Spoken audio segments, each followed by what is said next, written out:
time. My songs I poured. They cut off my voice. So I grew two voices into different times. My songs I poured. They took away my sound. Two brand new songs like resplendent drums I am playing. Today I am playing. Isolated I was from all my people. Isolated I was from all my people.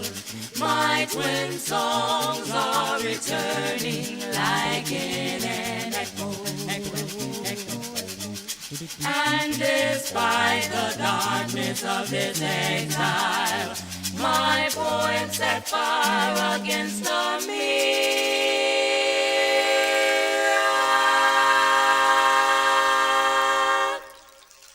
They cut off my voice. So I grew two voices into different times. My songs I poured. They cut off my voice. So I grew two voices into different times. My songs I poured. My songs I poured. My songs I poured. My songs I poured.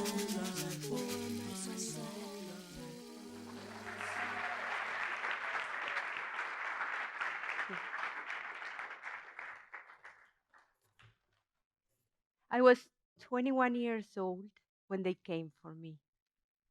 I was at home with my little girl when I heard the pounding at the door. Who's there? I asked. The army, they yelled back. Open the door. In the Argentina of my youth, I was aware of what awaited me. Prison in a secret detention place, torture, death. I tried to escape. I kissed my daughter goodbye and I jumped the backyard wall.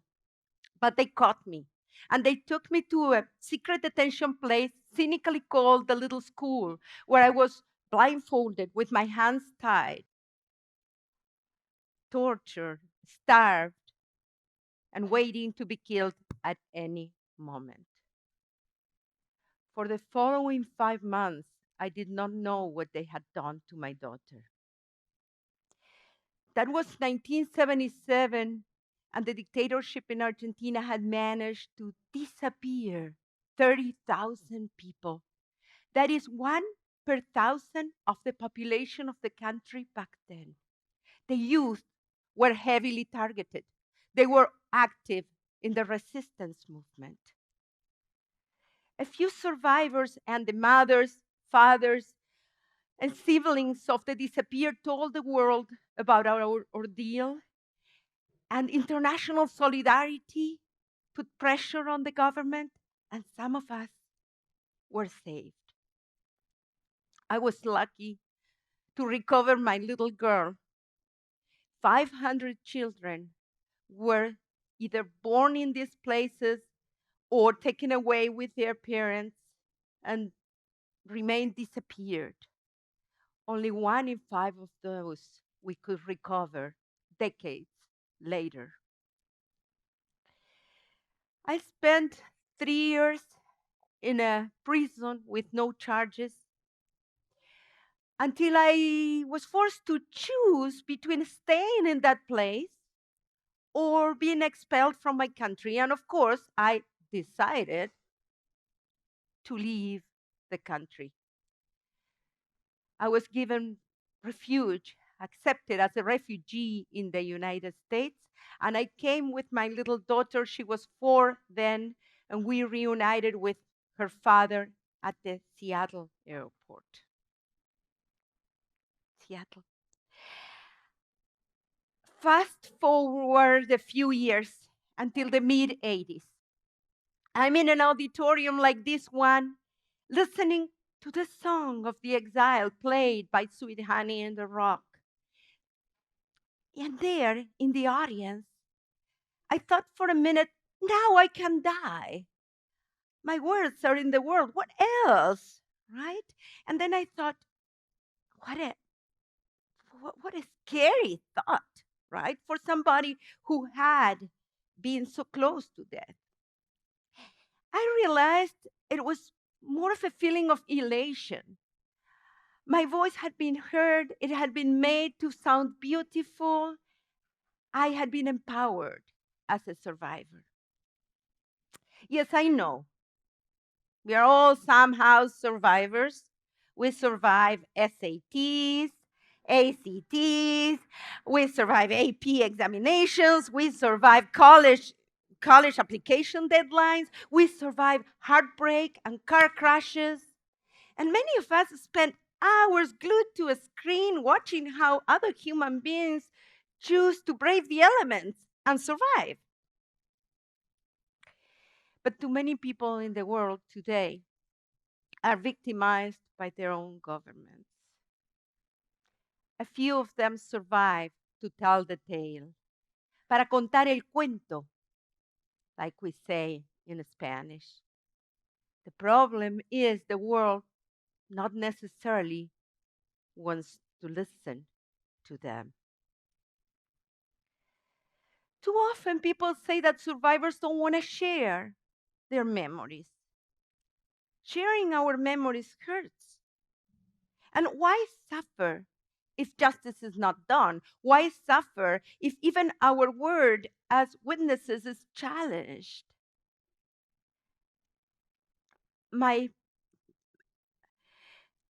in the United States, the children and grandchildren of Holocaust survivors seldom hear their relatives tell their stories.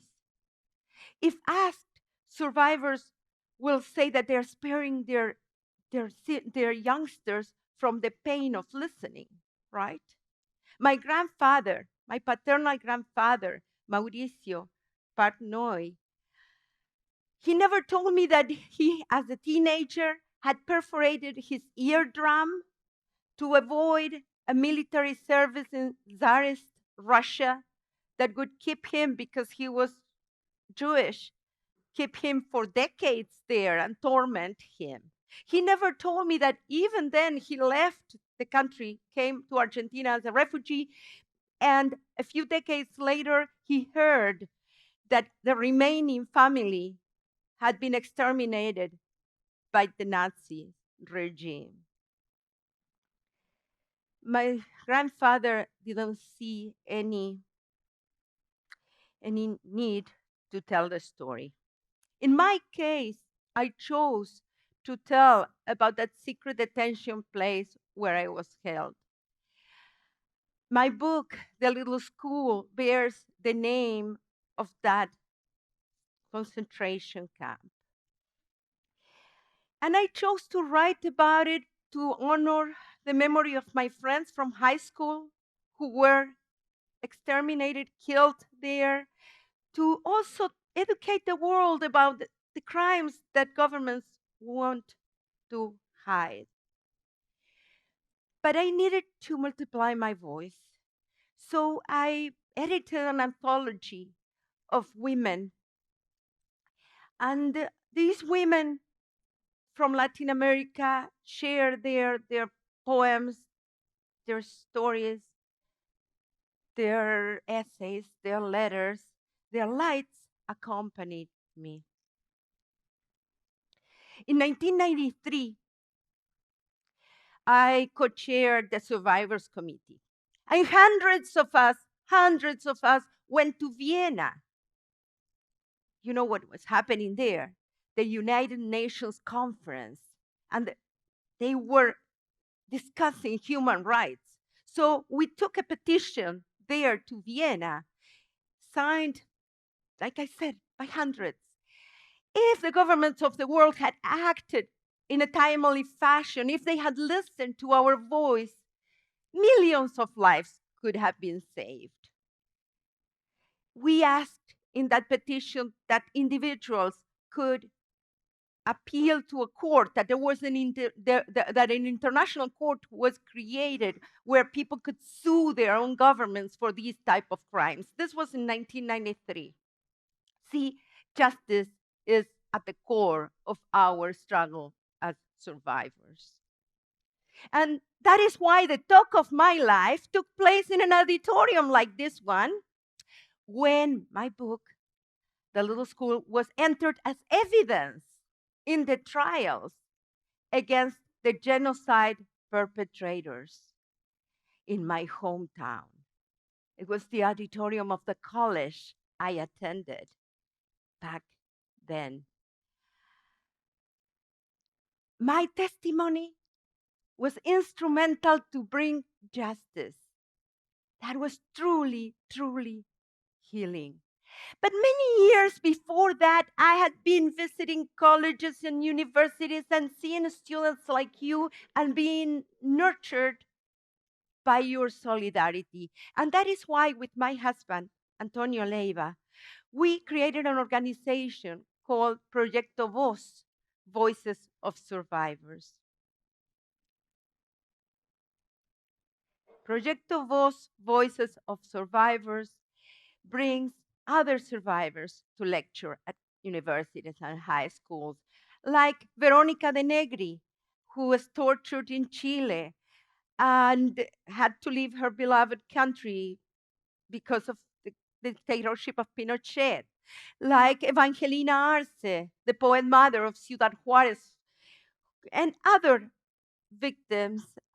We brought other victims and relatives of the victims of the feminicide in Mexico and Guatemala. And one day I want to bring here Adriana Metz. I'll tell you about Adriana Metz. On April 17, 1977, how many years ago?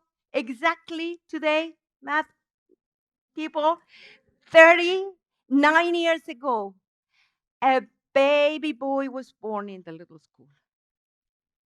I was the only survivor to speak to the mother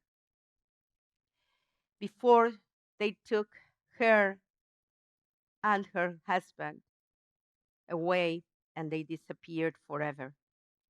Adriana Metz, Adrianita, is still looking for her brother. When the International Red Cross came to visit us in prison after the time in the concentration camp, they told me that a binding agreement with the dictatorship prevented them from acting on cases that were not strictly connected to me. And because Adriana's parents were not my blood relatives, they couldn't do anything. Had they listened to me, had they acted back then, maybe we could have reunited Adriana with her brother.